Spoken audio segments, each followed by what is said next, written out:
Welcome back into the studio for our post-race edition of the Rowdy Big Three. I'm Stephen Levine. This is Tom Voort. Talladega, baby. Yeah, Talladega. We saved the wrecks for the end of the race. Which wasn't but we surprising. Still got them in. We got them in, and that's all that matters. Thrilled Tony Stewart no end. He wanted more. Brad Keselowski actually won this race, his second win of the season, but more impressive, his fifth win since last June.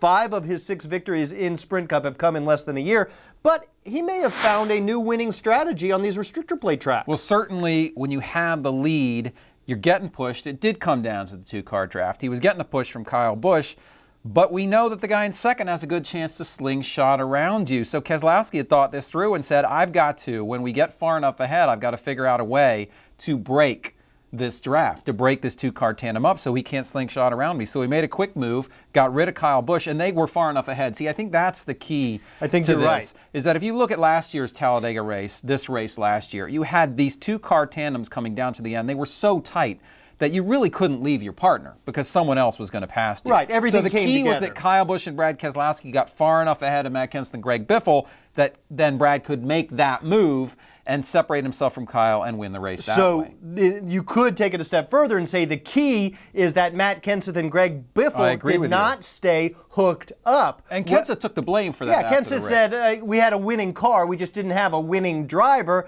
because, Biffle didn't have anybody. He just got too far away from Greg Biffle. And Biffle didn't have anybody behind him to cinch them back up, and Kenseth didn't stay connected with Biffle. And we certainly remember how Greg Biffle couldn't catch Matt Kenseth in the Daytona 500. This time, Matt really needed Greg to catch him, and he wasn't able to do so. So they had to settle for top 5 finishes. Yeah. Now let's move on to issue number 2, and I guess it's got to be the cooling package that NASCAR brought to this race. Remember, they implemented all these new rules in an effort to break up the 2-car draft and return to the large pack drafting type of race that we've seen at Talladega and Daytona in the past. But Jeff Gordon said it put him in a position where he couldn't race because he was so worried about his temps. Well, basically, the way it works is we're using the cooling system to break up these packs, but that means we're going to put you on the edge of overheating. And if the day is warm, as it was in Talladega, then you're really going to be on the edge, and you're going to have to manage it. And you have to look at the Fords and say, they didn't have those kinds Carl of Edwards said, I was good all day, man. I didn't have any overheating issues at all. So there might be another way to break up the 2-car draft, but this is the way that NASCAR has chosen. It's work to do that,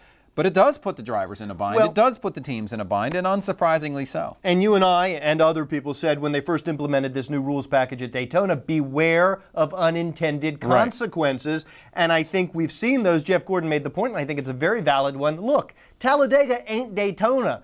The same package you brought to Daytona is not necessarily the same package you want at Talladega, and we need to fix this before the fall race. Yeah, I think you're going to have this issue. If you're going to look at overheating as a way to break up the 2-car tandem, then guys are going to be pushing it up to that line, and I think you could have this issue, especially on hot days. I just don't think there's a way around it if you want to keep this rules package in place. All right, now we're starting a new feature today thanks to our friends at Peak Antifreeze, the Peak Antifreeze Performer of the Race. So who is our peak performer of the race? We got to start with Brad Keselowski, right? Well, the winner is a logical place to start. I'm not sure he's my choice, so why don't you go ahead? Well, look, he had almost a Gordie Howe hat trick here, right? He wrecked Kurt Busch, he won the race, and he probably clinched himself a spot in the chase. He's now got 2 wins on the season.